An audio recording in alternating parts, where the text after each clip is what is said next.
Halo, berjumpa kembali dengan channel sejarah.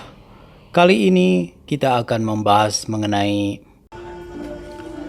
Raden Mas Jolang, penerus Panembahan Senopati.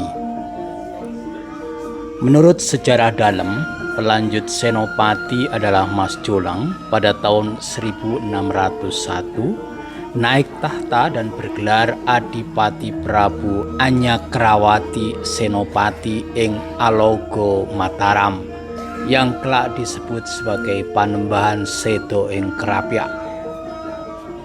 Nama Krapyak sendiri memiliki arti lokasi penggembalaan atau ladang perburuan kijang pada masa kejayaan raja-raja terdahulu. Krapyak adalah nama kampung di selatan Keraton Jogja, sekarang menjadi bangunan Panggung Krapyak yang menjadi salah satu titik punjer utara selatan Merapi dan Parangkusumo.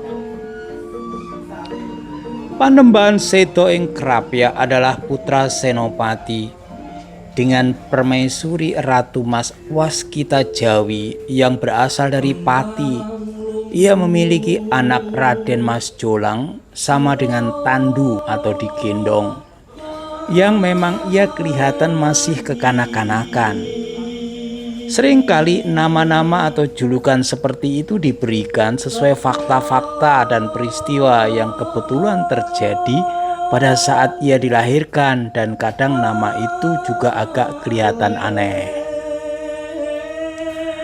Bagi Panembahan Senopati, Raden Mas Jolang adalah putra ke-10, namun ia merupakan putra ke-4 dari permaisuri asal pesisir Pati itu. Raden Mas Jolang merupakan putra pertama bagi Senopati yang tidak meninggal pada usia belia. Ia juga memiliki banyak saudara laki-laki dan perempuan berasal dari para selir yang kedudukannya lebih rendah. Di antara saudaranya itu adalah Raden Mas Tembaga dan Raden Mas Kedawung. Dalam perjalanan waktu kemudian ia diangkat menjadi Adipati Puger dan Pangeran Demang Tanpa Nangkil.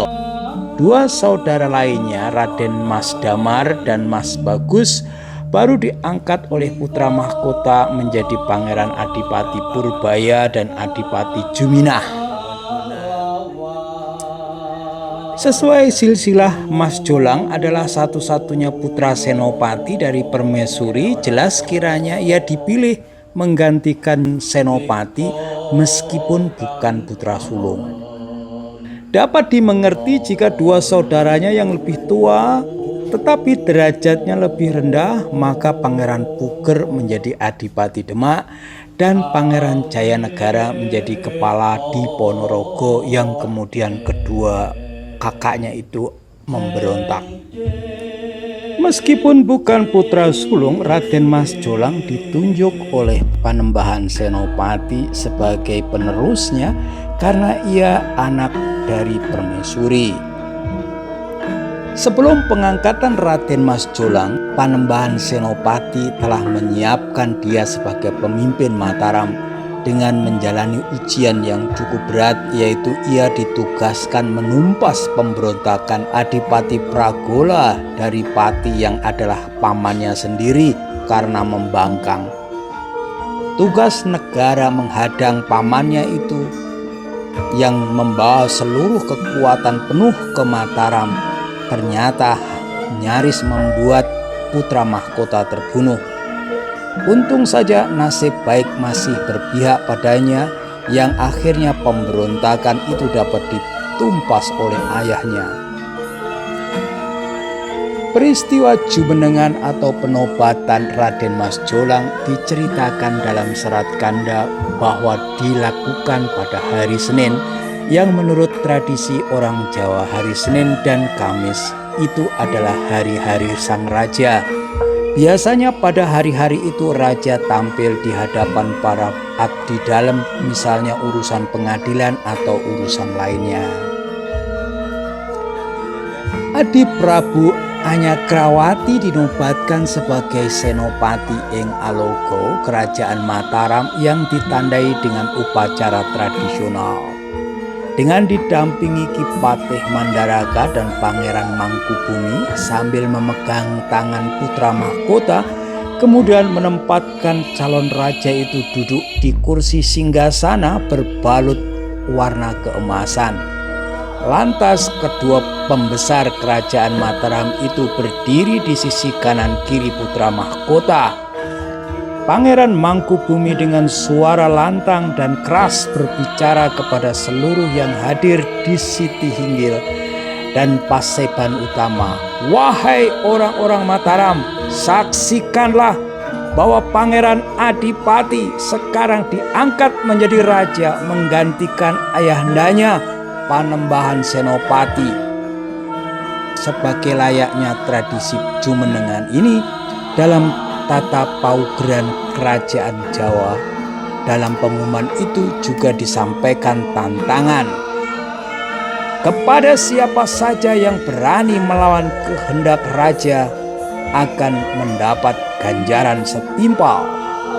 Tidak seorang pun yang berani menerima tantangan itu ataupun menentang jumenengan. Seluruh anggota keluarga dekat para bupati, nayaka maupun sentana hingga lurah memberi hormat dan tunduk pada pengangkatan itu. Setelah raja beserta pembesar kerajaan kembali dalam istana, sebagaimana umumnya rasa syukur kemudian dilakukan pesta dan jamuan kebesaran bagi seluruh rakyat Mataram. Raja baru tersebut memerintah dengan keadilan dan keimanan agama yang sangat kuat, dan juga semasa pemerintahannya ada berita mengenai dibangunnya sebuah taman indah, dan di samping itu juga masalah-masalah politik yang sulit pada masa pemerintahannya karena pemberontakan dari kakak-kakaknya. Demikianlah sekilas peristiwa tentang penobatan Adipati Prabu Anyagrawati Senopati ing Alogo Mataram. Semoga kita bisa mengambil hikmahnya.